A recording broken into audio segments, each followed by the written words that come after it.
playing in Miami for a number of years, man. Oh yeah, no doubt. It's when you get used to the heat. I mean, it's pretty easy to adapt to, and your hands don't get as sweaty. And but I mean, it's been really nice here, mid 70s for the past 3 weeks, and when you go back out there in the heat, you definitely notice it a little bit. So it definitely takes some getting used to. And then once you lose it a little bit coming here, you got to get back used to it. So first game, what are you looking forward to?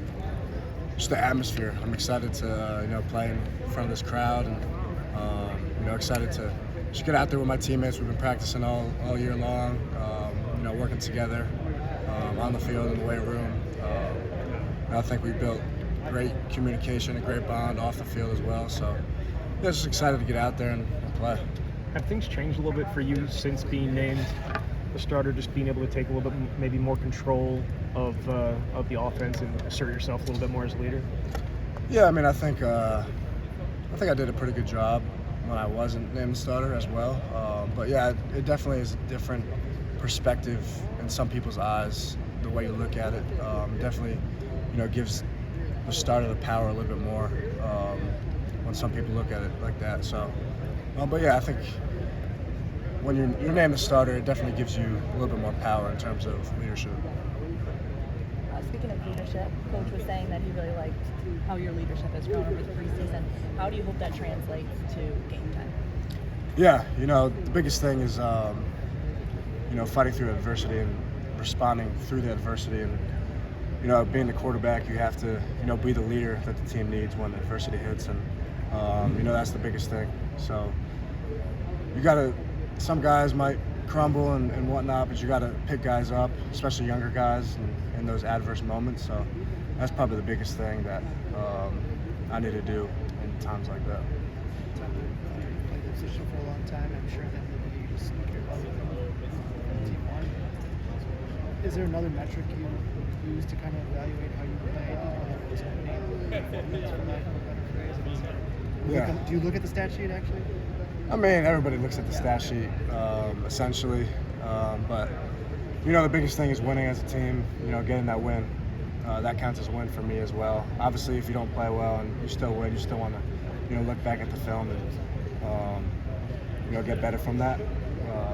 So obviously you want to win, and obviously you want to play well. And my job is just to distribute to the playmakers and do what I got to do to put those guys in the best position to win. Passer rating?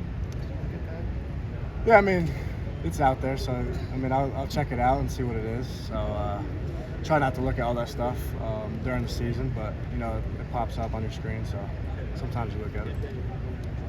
How confident are you in where this offense is at right now? Yeah, I feel very confident. We came out swinging in fall camp. I thought we had some very good days on offense. The first week or two, and the defense did a good job of swinging back at us and giving us some new looks and blitzes and stuff like that. So, the competition in practice, makes us extremely confident in what we can do on offense, especially going against a defense like ours. So, where they mix up a bunch of stuff, bring a lot of pressure. So, I'm really confident in what we got coming from it. Did you look at the quarterback history of this place? Consider whether they're coming here at all? Yeah, I've seen a few names. Obviously, Russell Wilson is probably the biggest name. Alex Honeybrook, and I mean, I'm not too familiar with it, but yeah, I mean, there's definitely been some great quarterbacks here in the past that have led Wisconsin on some great runs and good wins. So Probably more Coach Longo's personal history. yeah, I mean, it's a little bit different.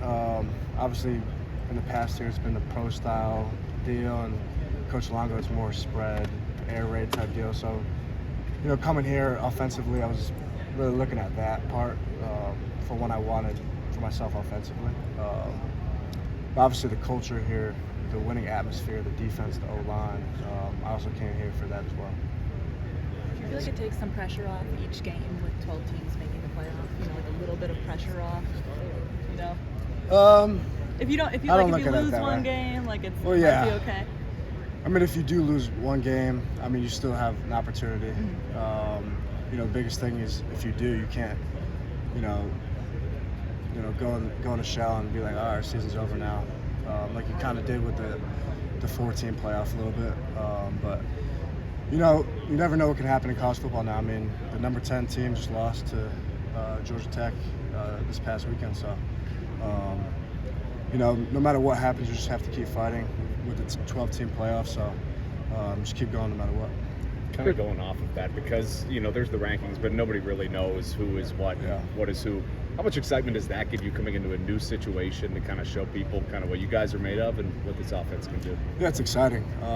We have a really good opportunity with a really good schedule, play some really good teams. So just excited to showcase what we got on offense and obviously the defense as well. So just very excited. Obviously it starts Friday, but for the rest of the season as well.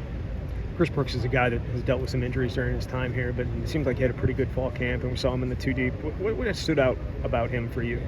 Yeah, obviously he didn't practice in the spring and dealt with some injuries and had some adverse moments, and he's done a great job, coming back and doing what he has to do to understand the offense, understand, what he has to do in his position, and he's made some really good plays, really good catches, and he's only going to grow from there.